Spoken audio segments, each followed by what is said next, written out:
सफे कारजार से भागो, बरस रही है अजल जुल्फ़िकार से भागो, कहेगा कोई निकल कर मजार से भागो, सदा ये होगी नबी के दियार से भागो, सदा ये होगी नबी के दियार से भागो। क़ज़ाए ज़ुल्म तशद्दुद को फाड़ने वाला फिर आ गया दर खैबर उखाड़ने वाला। और सवारी बढ़ रही होगी, सवारी आगे आगे बढ़ रही होगी। ऐसे में कोई कहेगा अली की तेग है फिर बेनियाम भाग चलो, अली की जेब है फिर बेनियाम भाग चलो। अजल को याद है हम सबके नाम, भाग चलो कि भागना ही जो है अपना काम, भाग चलो। जगह हरम में नहीं सूए शाम भाग चलो, जगह हरम में नहीं सूए शाम भाग चलो। अमा नहीं है कहीं कारे ज़ारे हस्ती में, कछार छोड़ के शेर आ गया है बस्ती। सलवात पढ़िए नाम ज़माना की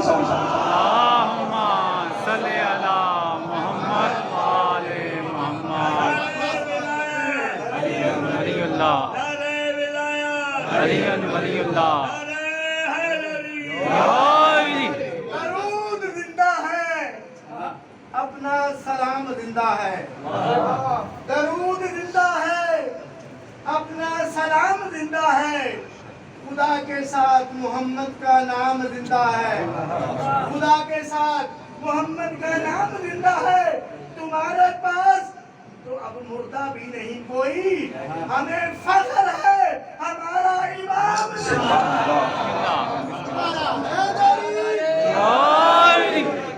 और सवारी बढ़ रही होगी और देख रहे होंगे देखने वाले कि जमीन अपने खजाने उगल रही होगी। क्यों खजाने उगल रही है? इसीलिए कि इसी खजाने को अली ने 3 मरतबा तलाक देकर कहा था नहीं चाहिए दुनिया की दौलत। अब ये खजाने उगल रहे होंगे, अली ने तलाक दी थी, आप कबूल कर लीजिए। और इमाम यही कहेंगे हमने ना उस वक्त कबूल किया था ना हम इस वक्त कबूल करेंगे। जैसे ही मरतबा गया खत गया, किसका खत गया? उमर शाह का खत गया। चेन ऑफ कमांड थी, मेरे जहन में आ गया इसलिए जिक्र करूंगा। चेन ऑफ कमांड है पूरी। यजीद लिखता है अपने जात को, अपने जात लिखता है उमर शाह को कि हुसैन का सर काटो। क्यों? इसलिए कि अगर बैत कर ले तो ठीक है, बैत नहीं करे तो सर काटो।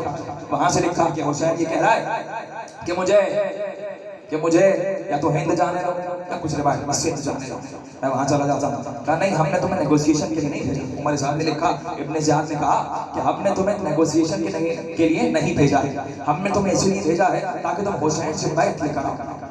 जैसे ही खत इब्ने ज़ियाद का उमर साहब के पास पहुंचा, उमर साहब ने खत खोला और खत खोल के देखा तो उमर साहब हंसा और उसने कहा हुसैन और बैत पहुंचे ही नहीं आप। ये कहकर उसने कहा ना कभी हुसैन के बाप ने बैत करी थी ना कभी हुसैन बैत करे। चाहे को जाकर बैठ जाए, चाहे को जाकर बैठ जाए। अली मस्जिद नबवी रसूलुल्लाह मेंबर रसूल खुदा बैठे हुए, रसूल ने कहा कि जनाब सलमान की एक बेटी थी, जनाब सलमान नबी की एक बेटी। जब उस बेटी की शादी हुई तो जनाब सलमान जो के बादशाह थे, इसने इस बेटी को जहेज दिया और उस जहेज में उनके दामाद के लिए एक ताज था, जिस ताज पे सिर्फ 72,000 किस्म के जवाहरात लगे हुए थे। जनाब सलमान नबी की बेटी है, उस ताज पे 72,000 किस्म के जवाहरात लगे हुए थे। अली ने सुना, अली ने सुनकर एक मरतबा घर आकर सैयदा से कहा ज़हरा आज जाने रसूल ने क्या बताया? रसूल ने बताया नबी अल्लाह सलमान की बेटी थी, जब उस बेटी की शादी हुई तो जहेज में जनाब सलमान के दामाद का एक ताज था। वो ताज ऐसा था कि उस ताज पे 72,000 किस्म के हीरे जवाहरात लगे हुए थे। जनाब ज़हरा ने सुना और जनाब ज़हरा रात को सो गई, अली भी सो गए। ऐसे में एक मरतबा जब रात को सोने लगी तो जनाब ज़हरा के ख्याल में आया अली कहेंगे कहाँ सलमान का दामाद और कहाँ रसूल आखिर का दामाद। अली ने नहीं सोचा, लेकिन तारीख में ऐसे लिखा। ऐसे में एक मरतबा क्या देखा? एक मरतबा ख्वाब में अली ने देखा कि एक तख्त है, जन्नत के बागात हैं, उसमें एक नूरानी तख्त है, उस नूरानी तख्त पे ज़हरा बैठी हुई है, ज़हरा बैठी हुई है और ज़हरा के सर पर एक ताज है, ज़हरा के कानों में हीरे जवाहरात हैं, ज़हरा बिल्कुल एक हूर की तरह से वहां पर बैठी हुई है, मलिका जन्नत तख्त पे बैठी हुई है। ऐसे में कई कनीज़े हैं कि जो अपने तख्त हाथों में लिए हुए हैं, उन तख्त में हीरे जवाहरात हैं। कई कनीज़े हैं जो आगे बढ़ती हैं, ज़हरा के ऊपर निछावर कर देती हैं, आती हैं ज़हरा के ऊपर निछावर कर देती है, बढ़ती है ज़हरा के ऊपर निछावर करती है। जिस तरफ ज़हरा की नजर जाती है उस तरफ कनीज़ बढ़ती है।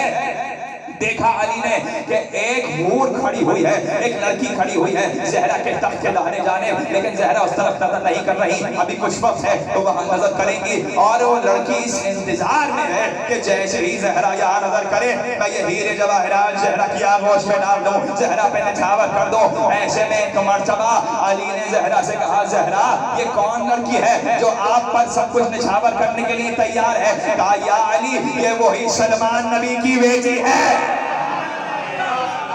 ये वही सलमान नबी की बेटी है, वही रसूल का मिंबर, वही रसूल है। रसूल ने कहना शुरू किया, जब पल क़यामत का मंजर होगा तो ऐसे में खबे से खबा छिल रहा होगा, आसमान से सूरज फट रहा होगा, सूरज के इतना करीब आ जाएगा कि तुम्हारा सर से लेकर पैर पसीने में भर जाएगा।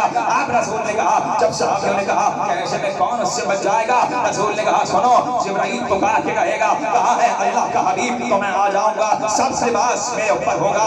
ऐसे में जिब्राइल के हाथ में एक अलम होगा, जिब्राइल के हाथ में एक झंडा होगा जो मेरा लिवाए हम्द होगा, जिब्राइल के हाथ में वो अलम होगा, वो अलम जिब्राइल मुझे देगा, मैं वो अलम देख कर दूंगा। किसको दूंगा? कहा जिसको खैबर में दिया था उसको वो अलम हाथ में दूंगा। एक मर्तबा कहूंगा, कहा है अली, ऐसे में अली आगे बढ़ जाएंगे, अली मेरी जानिब आएंगे, मैं अली को मिंबर दूंगा और अब कहूंगा, अली ये अलम तुम्हारे हाथ में है, तुम क़यामत तक मेरे अलम बरदार हो, तुम रोज़े महशर भी मेरे अलम बरदार हो। अलम अली के हाथ में होगा। अब रसूल ने कहा, जानते हो वो अलम कैसा होगा? वो अलम ऐसा होगा कि उसका फरेरा मशरिक से मगरिब तक फैला हुआ होगा, उस पे 3 कलिमात लिखे हुए होंगे।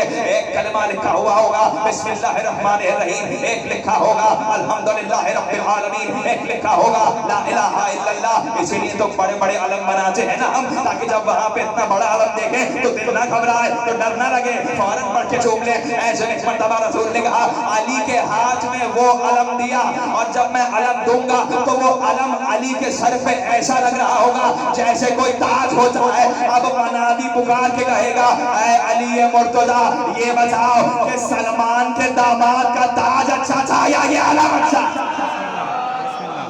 या ये अलम अच्छा है? सलावत पढ़िए मेरे मोहम्मद वाले।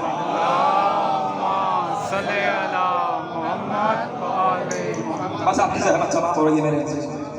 या ये अलम अच्छा है, इसीलिए तो बढ़ बढ़ के अलम का सहारा, इसीलिए तो बढ़ बढ़ के किसी ऐसे का सहारा लो कि जिसको खुद सहारे की जरूरत ना।